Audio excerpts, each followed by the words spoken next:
Vi håber, I stadig træner med derude, selvom det er blevet rigtig varmt her i Danmark. Men jeg synes bare, vi skal komme i gang med dagens træning.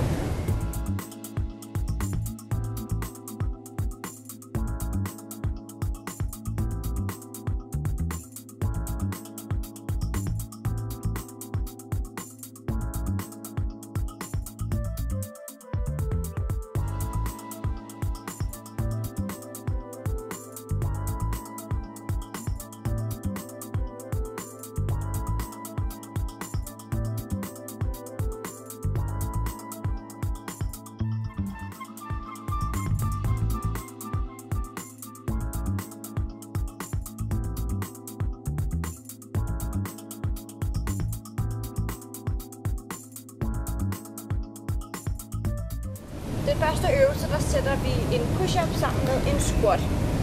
Så vi starter med at komme ned i en push-up, hvor vi placerer hænderne cirka lige ned til skuldrene, har en ret og lige kropslinje, sænker os ned. Op igen, så hopper vi ud med fødderne til hver sin side. Herop til, og får vi det samme vægten på hælen. Kommer op med en ret og lige ryg, tjekker at vores hæle ikke går ud over tæerne. I det vi kommer herned, så sætter vi af, kommer op, klapper fødderne sammen som her. Og lander direkte ned i en squat position igen. Så sætter vi hænderne i gulvet, hopper tilbage, tager en ny push-up.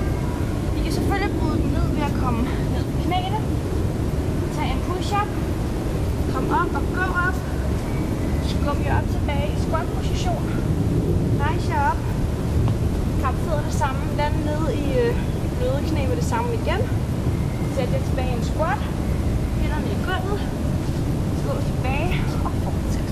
Den næste øvelse, det er en side burpee med lidt ekstra på.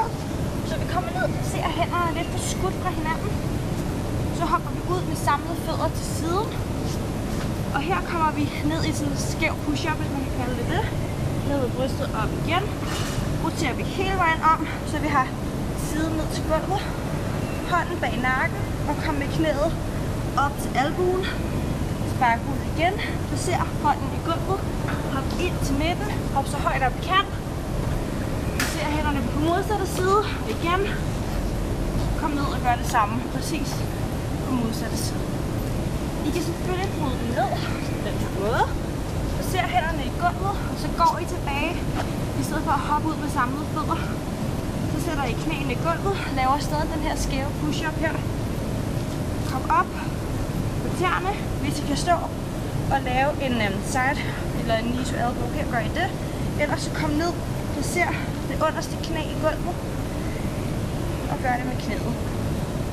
Kom op igen, gå ind, rejs jer op og hop på stedet. Den næste øvelse, det er en V-crunch, så der skal vi komme ned og lægge let på underarmene med en smule løftet op. Så starter vi med at have benene samlet. Så cruncher vi sammen, så vi kommer op med strækket ben, så højt op vi kan. Kom ned igen. Åbn benene til hver sin side. Og kom op samme måde. Sammen. Og fortsæt. Og det gør I bare så godt I kan. Eventuelt så lidt ekstra støtte ved at tage hænderne længere bagud, i stedet for at placere dem hernede ved hoften. Så I presser op så langt I kan. Og ud så langt I kan. Den sidste øvelse, det er en squat med kick. Og i en squat, der har vi lidt bredere end skulderbredde mellem fødderne. Tæerne peger nogenlunde lige frem. Så sætter vi os tilbage med ret og lige rygskud enden lige bagud, ligesom vi skal sidde på en stol. Kom helt ned i 90 grader og sørg på, at jeres knæ bliver bag jeres tær. Herfra så rejser I op, og i det I rejser jer op, så får I vægten på den ene fod. Sparker frem med modsatte. Sætter foden i gulvet igen.